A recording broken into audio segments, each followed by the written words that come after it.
reboot this. The banned subject. Just things, just facts. Roger only deals in facts, hence no tinfoil hat. Roger and his mates watching Lewis Hamilton being conned out of a 8th World Championship by the FIA, who basically cheated. They basically rigged the race to make sure that the only person of a particular colour couldn't actually win. They did a very good job. They've been doing that since he started his career. Who remembers the first 3-4 years of his career where they insisted on having a races in Catalonia where he was the victim of certainly not inconspicuous amounts of this, and the FIA did nothing. They just carried on. That's why there's nobody who isn't white in charge of the FIA. Lovely, isn't it? But anyhow, that's the Roger's thoughts. And interestingly, I can say that. We'll get into why we can't say other things in a moment. And he goes on, he says this new version, it's in South Africa. Quite like that accent. And he said, oh, but it's small, nothing to worry about. 48 hours later on the propaganda broadcasts, suddenly it's here. In 48 hours, it travelled 30-odd thousand miles in a blink of an eye. How did he manage that? Especially as our non-democratic government tells us that everybody's tested who comes in the country and goes out the country. So how can he possibly get in then? And apparently, even though we haven't stopped immigration at all, really, for the last 4 years, because obviously there's nothing to worry about, is there? There's nothing to see here. Brilliant. So, of course, how could it magically get in with all these restrictions? Don't explain that today. Anyway, the Roger was going to go and watch a film this week at the old magic cinema. Sneakers in the bloke goes, hey, Rog, did you realise if you want to go to the cinema, you've got to have an NHS pass for the magic media virus name? Because this isn't a medical term.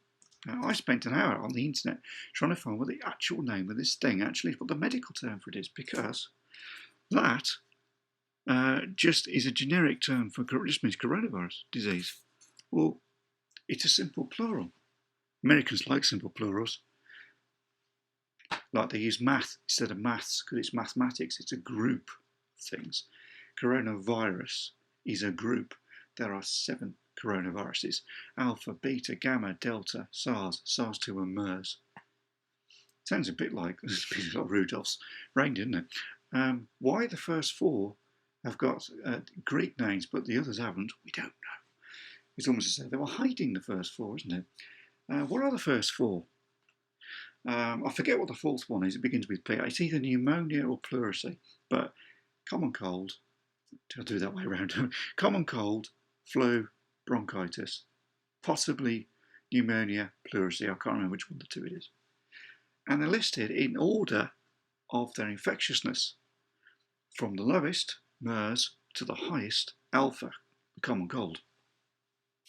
So here's a question.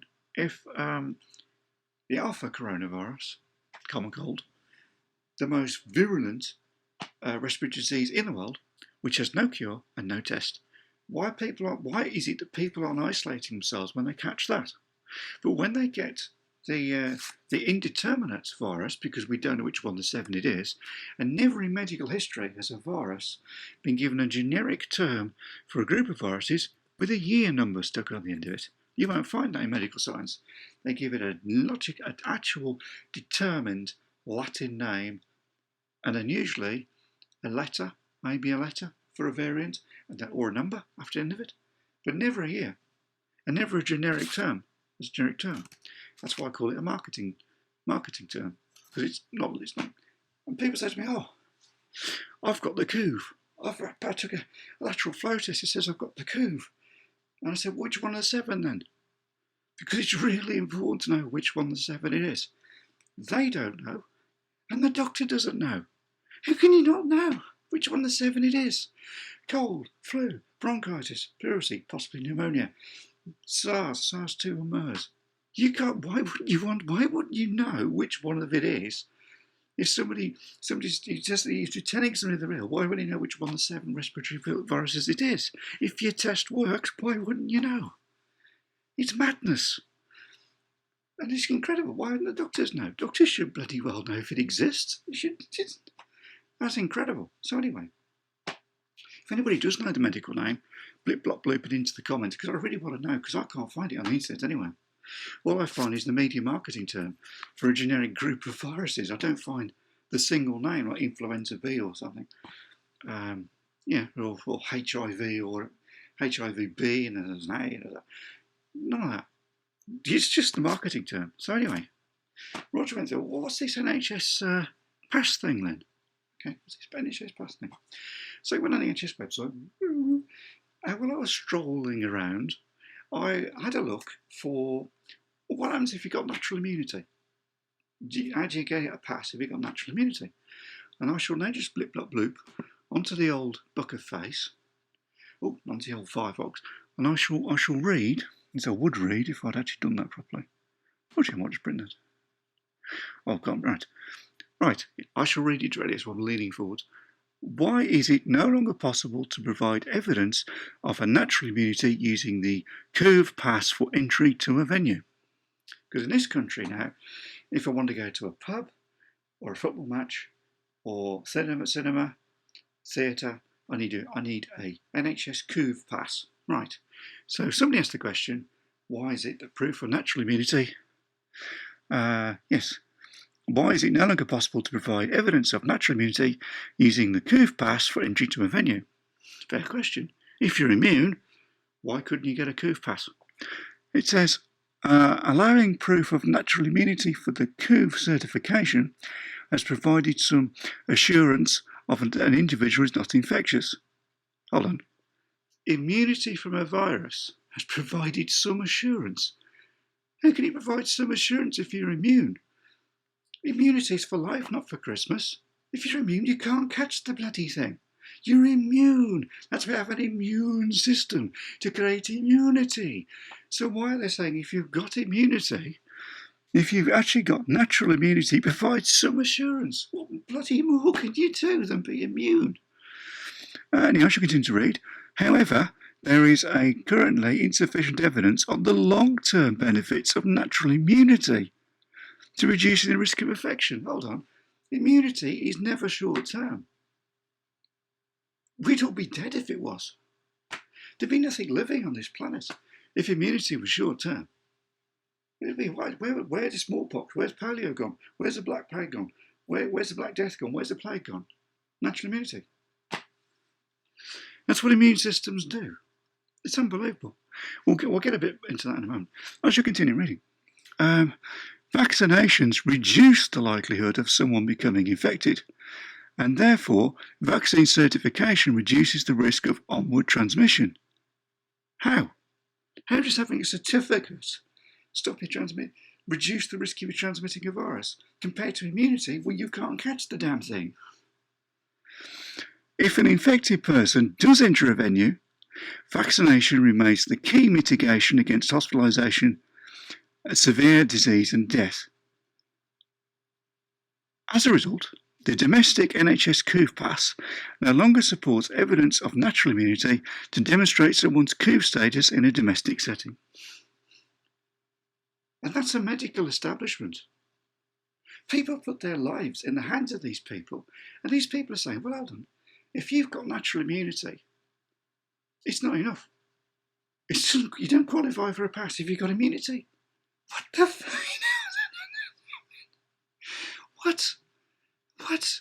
How can you not qualify for immunity? How can you not qualify for a pass to go and watch a film or something if you have natural immunity? How can you not be qualified if you have natural immunity? Right, so Roger gets out the big guns, doesn't he?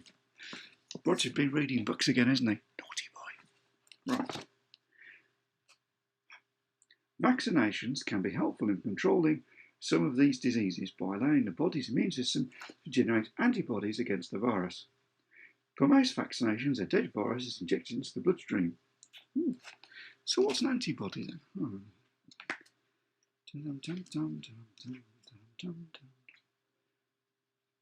Leprosy. Was that it? No. Da-dum-dum-dum. That's a person's name. That's a strange name, isn't it? Cool. There we are.